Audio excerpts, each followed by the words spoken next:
Assalamualaikum warahmatullahi wabarakatuh. Nama saya Himatul Alia, NIM 2019-12082, kelas Sistem Informasi Akuntansi 3B. Di sini saya akan menjelaskan tentang teknik penipuan dan penyalahgunaan komputer.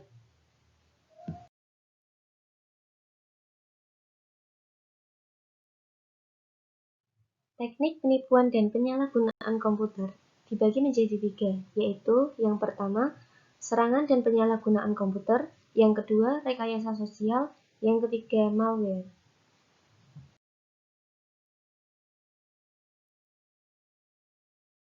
Ini ada peta konsep tentang teknik penipuan dan penyalahgunaan komputer supaya kita dapat mudah memahami apa saja yang termasuk teknik penipuan dan penyalahgunaan komputer.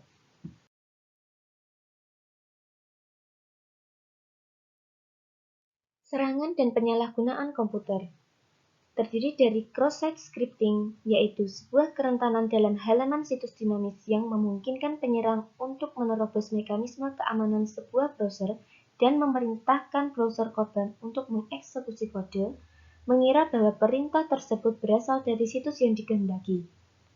Hacking, yaitu akses, modifikasi, atau penggunaan alat elektronik atau beberapa elemen dari sebuah sistem komputer yang tidak sah. Spamming, yaitu secara bersamaan mengirimkan pesan yang tak diminta ke banyak orang pada saat yang sama, biasanya berupaya untuk menjual sesuatu.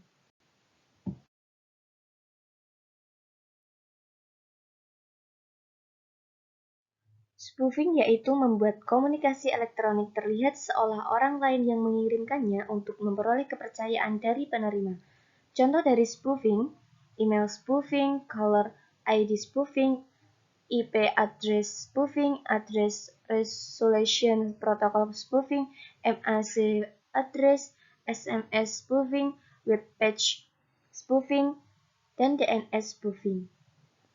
Serangan injeksi SQL, yaitu kode berbahaya dalam format pertanyaan atau query SQL yang disisipkan ke dalam input sehingga dapat diteruskan dan dijalankan oleh sebuah program aplikasi. Serangan Zero Day adalah serangan di antara waktu kerentanan perangkat lunak baru ditemukan dan waktu sebuah pengembangan perangkat lunak merilis patch untuk memperbaiki masalah tersebut. Serangan man in the middle, yaitu seorang hacker menempatkan dirinya di antara seorang klien dan host untuk memotong komunikasi di antara mereka. Teknik salami, yaitu pencurian sebagian kecil uang dari beberapa rekening yang berbeda. Spionase ekonomi, yaitu mencuri informasi, rahasia dagang, dan kekayaan intelektual. Cyberbullying, yaitu menggunakan teknologi komputer untuk mendukung perilaku yang disengaja, berulang, dan bermusuhan yang menyiksa, mengancam, mengusik, menghina, mempermalukan, atau membahayakan orang lain. Sexting, yaitu tukar-menukar pesan teks dan gambar yang terang-terangan bersifat seksual dengan orang lain, biasanya menggunakan perantara telepon. Penipuan lelang internet, yaitu menggunakan situs lelang internet untuk menipu orang lain. Penjelajahan situs, yaitu menawarkan situs gratis selama sebulan, mengembangkan situs tidak berharga, dan membebankan tagihan telepon dari orang-orang yang menerima tawaran untuk waktu berbulan-bulan, terlepas mereka ingin melanjutkan menggunakan situs tersebut atau tidak. Terorisme internet, menggunakan internet untuk mengganggu perdagangan elektronik serta membahayakan komputer dan komunikasi.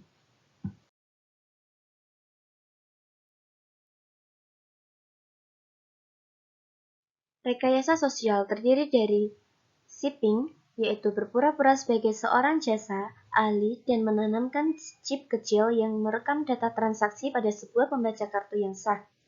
Chip tersebut kemudian dipindahkan untuk mengakses data yang terekam di dalamnya. Pencurian identitas, yaitu mengambil identitas seseorang biasanya untuk keuntungan ekonomi dengan mendapatkan dan menggunakan informasi rahasia secara ilegal, seperti nomor Social Security, nomor rekening bank, atau kartu kredit. Phishing, yaitu menciptakan bisnis yang terlihat sah, mengumpulkan informasi pribadi, sambil melakukan penjualan, tetapi tidak pernah mengirim barang. Phishing yaitu mengirimkan sebuah pesan elektronik seolah dari sebuah perusahaan yang sah, biasanya institusi keuangan, dan meminta informasi atau verifikasi dari informasi serta sering memberi peringatan mengenai konsekuensi negatif bila permintaan tersebut tidak dipenuhi. Permintaannya palsu, dan informasi yang dikumpulkan digunakan untuk melakukan pencurian identitas atau untuk mencuri dana dari rekening korban. Carding. Kegiatan yang dilakukan pada kartu kredit curian termasuk melakukan pembelian kecil secara online untuk memastikan apakah kartu masih valid serta membeli dan menjual nomor kartu kredit curian. Farming. Mengarahkan lalu lintas situs web ke situs web palsu. Evil Twin. Sebuah jaringan nirkabel dengan nama yang sama atau disebut server set identifier seolah menjadi sebuah titik akses nirkabel yang sah. Pengguna tersambung dengannya karena ia memiliki sinyal nirkabel yang lebih kuat atau Evil Twin mengganggu atau menonaktifkan titik akses yang sah. Tipe squanting atau pembajakan URL menyiapkan situs web dengan nama sama sehingga pengguna membuat kekeliruan tipografis ketika memasukkan nama situs web yang akan dikirim ke situs yang tidak valid.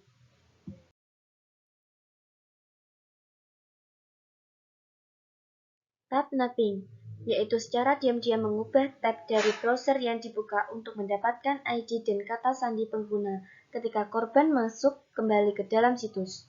Scavenging, mencari dokumen dan catatan untuk mendapatkan akses ke informasi rahasia.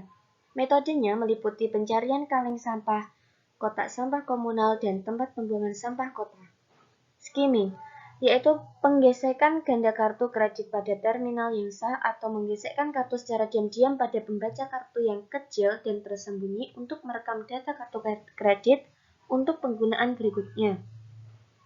Menguping, mendengarkan komunikasi pribadi atau menyadap ke dalam transmisi data yang ditunjukkan kepada orang lain.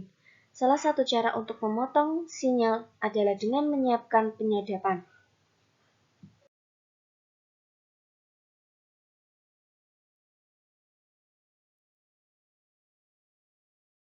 Malware terdiri dari spyware, yaitu perangkat lunak yang secara diam-diam mengawasi dan mengumpulkan informasi pribadi mengenai pengguna dan mengirimkannya kepada orang lain, biasanya tanpa izin pengguna komputer. Penyebab infeksi spyware yang biasanya tidak disadari pengguna, antara lain, mengunduh program file sharing, peralatan sistem, permainan, wallpaper, screensaver, musik, dan video. Sejumlah situs yang secara diam-diam mengunduh spyware. Hal ini disebut dengan drive-by downloading. Seorang hacker menggunakan celah keamanan di situs browser dan perangkat lunak lainnya. Malware berpura-pura menjadi perangkat lunak keamanan anti-spyware. Sebuah worm atau situs atau virus, jaringan nirkabel publik atau public wireless network. Adware, yaitu spyware yang menyebabkan iklan banner pada monitor, mengumpulkan informasi mengenai penjelajahan situs dan kebiasaan pengguna, dan mengirimkannya kepada pencipta adware, biasanya sebuah organisasi periklanan atau media. Adware biasanya terkait dengan freeware dan shareware yang diunduh dari internet. Shareware, yaitu perangkat lunak berbahaya tidak ada manfaat yang dijual menggunakan taktik menakut-nakuti. Ransomware, yaitu perangkat lunak yang mengenkripsi program dan data sampai sebuah tebusan dibayarkan untuk menghilangkannya.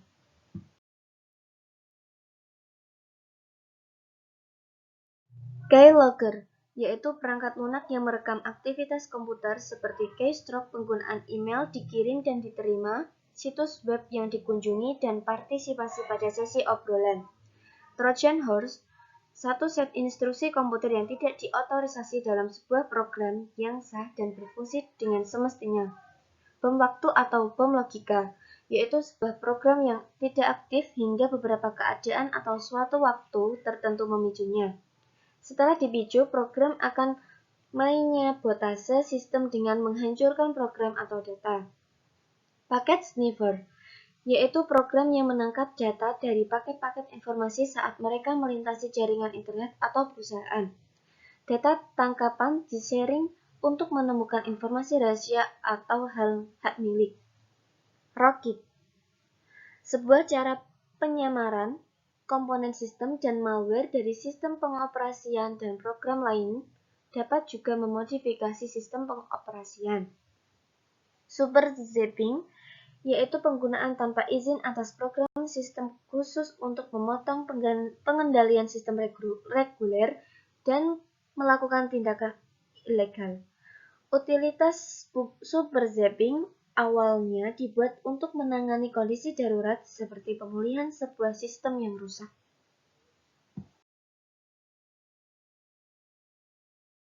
Virus yaitu sebuah segmen dari kode yang dapat dieksekusi yang melekatkan dirinya ke sebuah file, program, atau beberapa komponen sistem lainnya yang dapat dieksekusi. Ketika program tersembunyi terpicu, virus membuat perubahan tanpa izin agar sebuah sistem beroperasi. Worm serupa dengan virus, kecuali jika ia adalah sebuah program bukan sebuah segmen kode yang tersembunyi dalam sebuah program host. Worm juga menggandakan dirinya sendiri secara otomatis dan secara aktif mengirimkan dirinya langsung ke sistem lain. Blue booking, yaitu mengambil kendali atas telepon orang lain untuk membuat atau mendengarkan panggilan, mengirim atau membaca pesan teks, menghubungkan ke internet, meneruskan panggilan korban, dan menghubungi nomor yang membebankan tarif. Perangkat lunak torpedo, yaitu perangkat lunak yang menghancurkan malware saingan, terkadang mengakibatkan peperangan malware di antara pengembang yang bersaing. Program steganografi, yaitu sebuah program yang dapat menggabungkan informasi rahasia dengan sebuah file yang terlihat tidak berbahaya. Kata sandi melindungi file, mengirimnya kemanapun di dunia, di mana file dibuka dan informasi rahasia disusun ulang. Host file masih dapat didengar atau dilihat karena indera penglihatan dan pendengaran manusia tidak cukup sensitif untuk mendapati sedikit penurunan kualitas gambar atau suara.